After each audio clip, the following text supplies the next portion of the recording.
This is Bob Livingston. I'm your instructor for this class. And if you hear a parrot in the background, that's Ellie. And anytime I do recording, she likes to get in on the show. Anyway, welcome to the class website in Canvas, our course management platform. I'm going to give you an overview of how we will be working in this virtual learning environment. In the center of the home page, you will notice the class name and ticket number. Below that's my picture, email address, and a link to my instructor profile. And below that are links to various sites at the college where you can find important information and student success resources if you're in need of any of them. Now, on the left side of the home page are the navigation links. If you're working on a small screen, you may want to remove the navigation links to give you more space for what you're working on. And to remove the navigation links, click on the three lines at the top of the page. To get the navigation links back, click on the three lines again.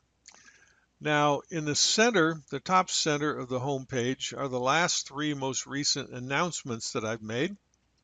And when I post these announcements, you're notified by whatever means you selected, email or text messaging. That's one of the options you can customize. The default is the email address in your MyCerritos account. Now, to view an announcement from the home page, click on that announcement, then click on View Announcement to see the entire announcement. Now, in the one I selected, it has a PDF flyer attached. And to view the flyer, click on the link.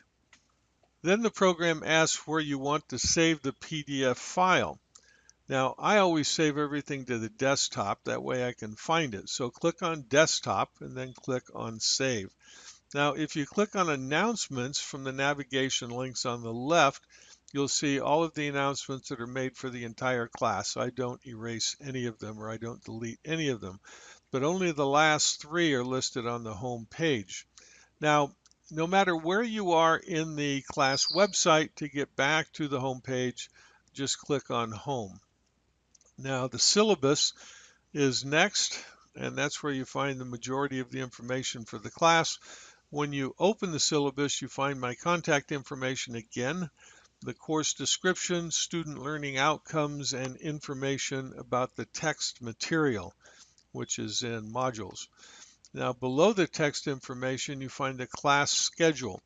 And notice that in week one, there's only one module due and one discussion. That discussion is the introduction that you did to check into the class.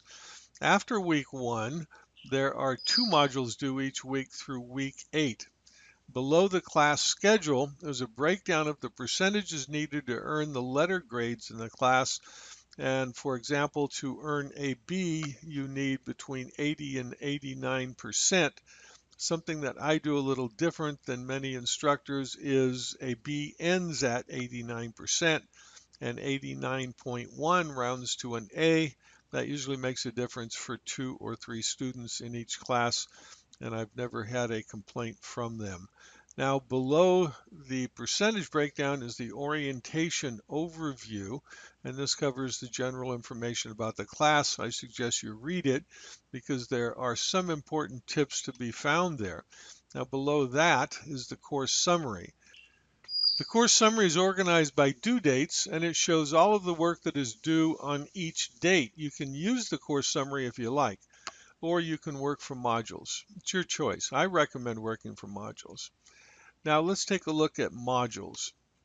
At the top of modules are links to the textbook, which is the same material that you find in each of the modules. You can download a PDF of that textbook so you can print it, or you can save it on your computer, or you have the option to read the material directly from an ebook. Both are provided. It's your choice. Both are provided for you to choose from. As you can see, Module 1 covers what is human relations, and everything due in Module 1 is due on 114. It's the same with Module 2. Module 2 is due on 121. Now, notice that Module 2 and Module 3 have the same due dates. Like I said before, after week 1, there are two modules due each week through week 8.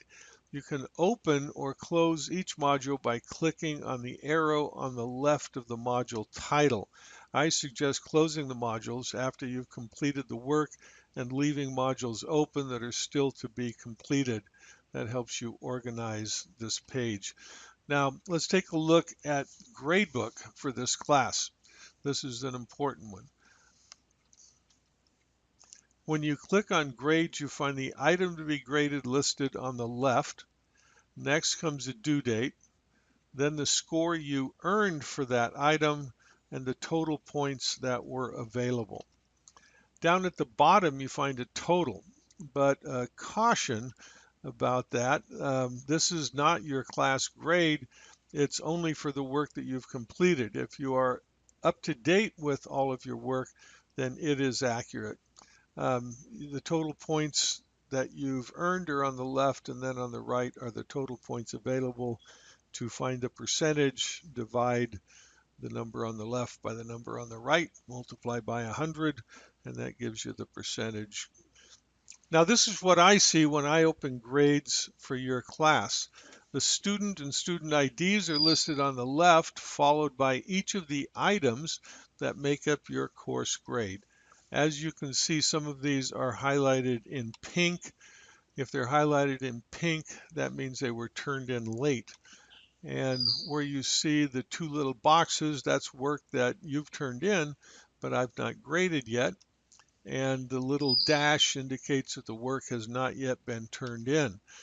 Now, two things about grades. First, I grade assignments about a week after the due date. If you turn in your work early, it will still be graded along with everyone else's assignments about a week after the due date. Second, if you turn in work late, it gets graded the next time I do grades. I teach 7 classes, about 300 students, so I do things in batches. Now, most importantly for this class, I want to see you succeed. That's my job. If there's anything I can do to help you succeed, I'm happy to do it. Feel free to email me 24/7. I answer emails about 40 times a day.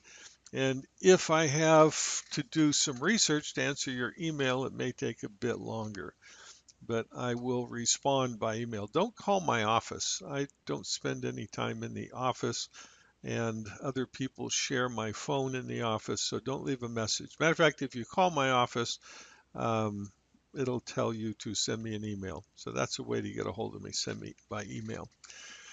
Anyway, let's have a great class, and I'll see you in week number 2.